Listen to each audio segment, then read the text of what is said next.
Hey everyone, it's Daniel from punkchristian.com. Here we are, 12 days away from Easter, checking in with you in regards to my Lenten journey.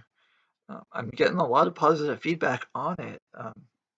Haven't been able to reach out to people, but those that I have, the very first question that I hear from people that, you know, is how are things going with Lent and what you're giving up? And for those that don't know, I'm taking steps just to be a happier person. It's starting with road issues, but as I'm going to talk about, it's taken a turn that I did not expect, and it's going to create many chapters on Punk Christian that I did not see coming here. So um, let's start with the gist of it. I I made a commitment just to, I asked myself, what could I do to be a happier person? I have severe depression, and I wish that I could just pray and be magically cured. But no, life's not that easy, and I'm gonna have probably have depression for the rest of my life. That's the issue, and there are days when it's worse. And like this Saturday, my poor fiance. But those are stories that you know everybody in their own journeys has. But let's talk about my Lenten journey more importantly. So it starts with the road rage. I, I don't really have road rage the way other people do. I'm not really. I'm not much of a fighter per se, but I do have it in me, and I did worry about myself just making poor choices. But that's one thing I don't think is the case any longer. Uh, Perfect example. Want to say Friday, I was driving. I drive a two-door car, very small. So, going uphill, it's a struggle to go uphill on a two-door car. So naturally, where as people and going, I was merging onto the freeway in this instance, and it's understandable people are going 60, and here my car struggles to go 40 just to get onto the on ramp. And so, as I was struggling to go 40, I think I was reaching 35, which in itself is dangerous, and I wish my car was better. But as my pedal was to the floor, and someone flips me off, and and merges around, and I get it, and I see why they were pissed. Heck, I probably would have been pissed if I was in the same situation. But in the process, I would have been annoyed back before, but I stopped, took it in, and I saw that this person went back after they, gave me the bird, and they, gave me the bird, and they picked up their phone, and they were on the phone, and this is the freeway. And so, like, they didn't even try to use a hands-free device, and they didn't even try to hide it. They just went straight on their phone. So that just gave me a good laugh instead of, being angry. Instead of being like completely angry at them like I would have before, I just laughed. And then the next one actually happened to me this morning. Uh, I was on my way to my fiance's again. I do a lot of driving to her house, and it's something, I look forward to being able to live with her. Uh, so anyway, two-way street and driving on probably like my block or someone else's block, and another street, and there's two trucks. They're probably communicating with each other. Look like power company trucks. And so, and me being a small car, I can't see what's in front of them anyway, and they're big trucks anyway. And so, they're on their way, and I'm thinking, okay, I can merge to the left, but if I merge, I got to take a chance, and if I, go around them, I got to take, a chance that one, I'm doing the right thing, and that they're going that it's okay to merge around them, and two, that no one's coming. And so they finally moved to the side, but because they are such big trucks, they didn't move to the side completely. So I was still driving in the middle of the road, and by the time I was done compensating driving in the middle of the road, the car does come, and he just raises his hands like, "Really, dude? Like, what's up?" And it's like, "Whatever, dude. I get it." Like that again, that was a situation where I myself would have been, pissed off before. And I'm starting to, I don't, I think I'm starting to see both sides, especially in regards to this. Um, so now let's get to the big thing. I've been talking about road rage, but I've been asking myself, what can I do to be a happier person? What can I do to be a better fiance? What can I do to be a better Daniel? What can I do to be a better Mr. Punk Christian? What can I do to be a better Christian? Interestingly enough, the decision that came to me was to leave my church. And that is the hardest decision, one of the hardest decisions that I've ever had to make in my life. Um, when I started this site, I was interim president of my church and interim moderator, and I had the world at my fingertips. I felt I was king of the progressive liberal religious community in my city, and I really enjoyed it. But I looked around and I felt it wasn't feeding me, and I felt it wasn't feeding me for many, many reasons.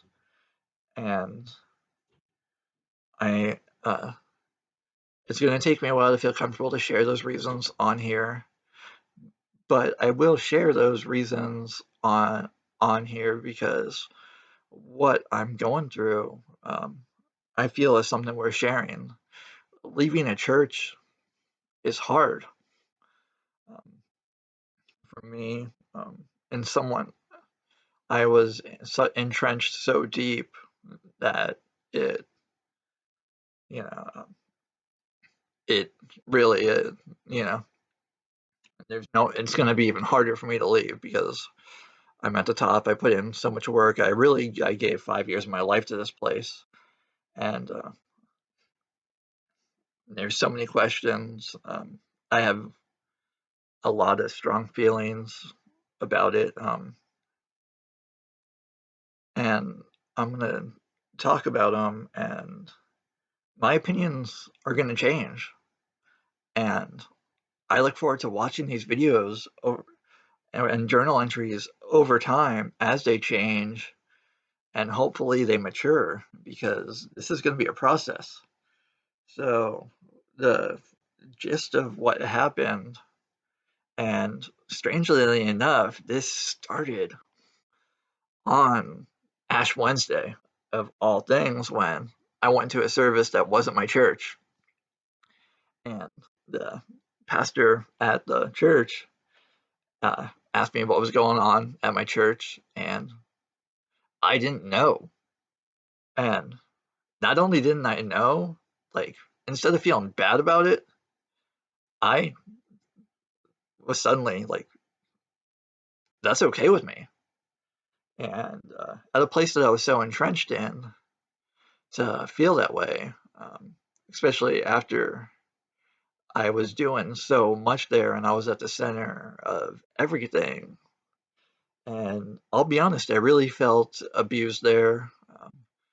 A lot of it was my own doing, though, because I put in work and I should have been, and thankfully, let's put it this way, I was doing it for myself first, and I was doing it for God. I was expecting more from the congregation, and I unfairly put expectations on the congregation. I think I said I unfairly put expectations on the congregation. And then when my life came crumbling down after I gave my life and made several sacrifices to the church, um, and I felt I did it a lot for them.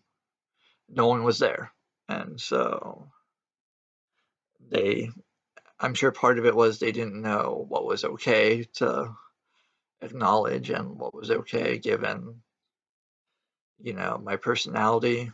But I gave 5 years of my life to that place, and I was suddenly asking, where were they? And it's a church. It's a place that should be a community, and I wasn't being fed what I wasn't getting church out of my church, and so I was taking a really hard look at it. And Sundays, uh, for since November became really hard for me, and so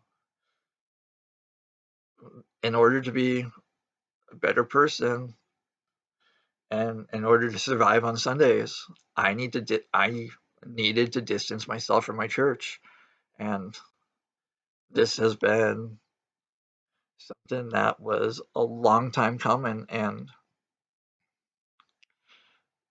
easily the hardest decision I've made in my life because I gave my everything and then some, and they built me up, and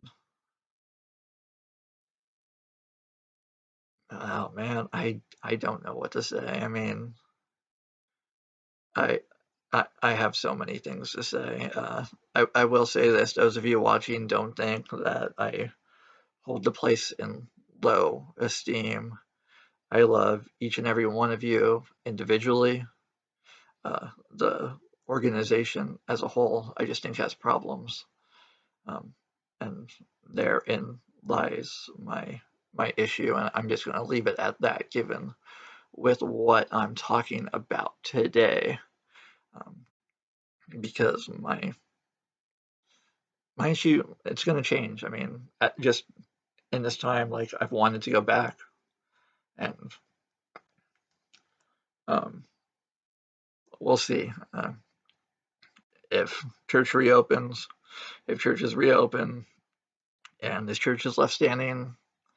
I'll probably be back to show my fiance these great people and what I helped build. But will I be there in a long-lasting capacity? And uh, more importantly, will they be there? That's a bigger question that I'm going to have to be coming to terms with, and that you guys will be seeing this journey on Punk Christian with. Don't think though that that's going to be what Punk Christian's all about. Though I got some great things in the pipeline. Uh, I got a book on punk and race that I'm reviewing. It's right now it's a slow read because it's a lot of academics. Rise Against and Offspring have a new album coming out, but yeah, it's gonna be a journey, and it's gonna be an interesting one. And interestingly enough, I have a platform to share it. So let's do this. Um, I have found a lot of people are worried that I don't know where to go. And one of the things that made it easier for me to settle on and come to these terms was I found a couple places um, where I can practice. And so that's what I'm doing. And I kind of haven't given up on my church despite numerous voices telling me. I mean, I just said my church. Um, I believe in the mission. Um, so um, we'll see. I just hope that any door I'm leaving open isn't a destructive one. But I'm going to leave with a Bible verse. But I'm doing this video because I feel that in regards to my Lenten challenge, there's room for improvement. And I'm still, struggling there, in regards to being the best possible Daniel. Uh, so I I want to get there. I feel I can do better when it comes to giving my all towards Lent, not being an angry person. I know I'm not going to change my mental health overnight, but I want to be able to give a little more to the situation. Um, I'm going to leave here with a Bible verse, Jeremiah 29:11. Right before I did this video, I was reading Jeremiah 29. Um, this is God speaking. For I know the plans I have for you, declares the Lord, plans to prosper you and not to harm you, plans to give you hope and a future. And that's everything I'm praying for right now. And it's everything I'm praying for you. It's everything I'm praying for all of us that deserve it. Thank you for watching. Keep on watching with Punk Christian. Thank you.